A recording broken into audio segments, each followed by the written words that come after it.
সারদা কেলেঙ্কারি কিংবা পঞ্চায়েত নির্বাচনে মনোনয়ন পেশকে কেন্দ্র করে সংঘর্ষ ও আদালতে ধাক্কা সবকিছুকে অতিক্রম করেই পঞ্চায়েত নির্বাচনে জয়ের ধারা অব্যাহত রাখতে পারে তৃণমূল।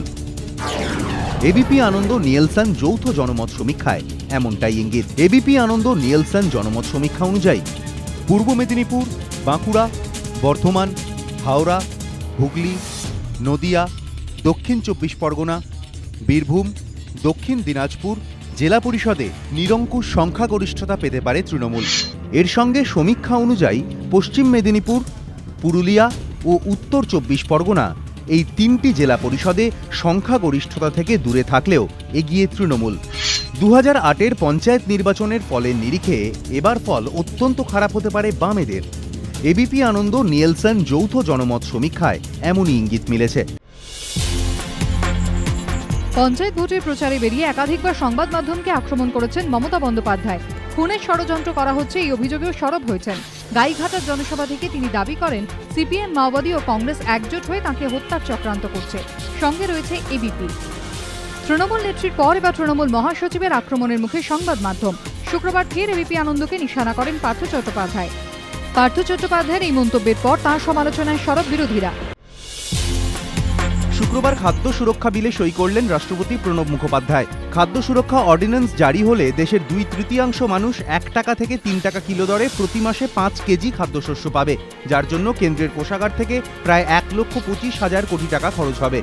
কংগ্রেসের দাবি, এই বিপুল পরিমাণ খরচ বহন করতে কেন্দ্রের কোনো সমস্যা হবে না, দেশের অর্থনীতিতেও এর কোনো খারাপ প্রভাব পড়বে না। সংসদের বাদল অধিবেশন শুরু হতে বাকি আর মাত্র 1 সপ্তাহ, কিন্তু 7 দিন অপেক্ষা না করে কেন অর্ডিন্যান্স জারির প্রচেষ্টা?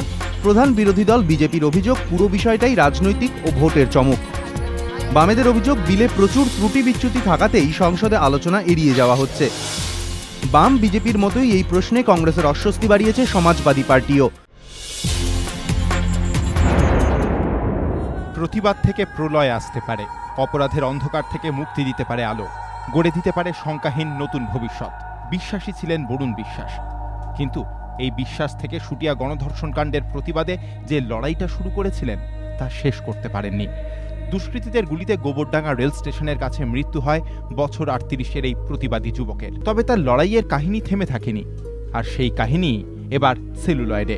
আগস্টেই মুক্তির অপেক্ষায় রাজ চক্রবর্তীর ছবি প্রলয়, যাতে বরুণ বিশ্বাসের চরিত্রে অভিনয় করেছেন পরমব্রত চট্টোপাধ্যায়। বরুণ বিশ্বাসের খুনের ঘটনায় তদন্ত যেভাবে এগোচ্ছে তাতে খুশি নন প্রতিবাদী মঞ্চের মহিলারা। মূল চক্রীদের ধরতে সিবিআই তদন্তের দাবি জানিয়েছেন বরুণ বিশ্বাসের বাবা। মঞ্চসূত্রে খবর, শুটিয়াকাণ্ডে মোট 32টি মামলার মধ্যে এখনও নিষ্পত্তি হয়েছে 24টি মামলার। দোষীদের চরম শাস্তির দাবিতে বরুণের বড় ভাই নিয়েই একজোট হয়েছেন শুটিয়ার মহিলারা।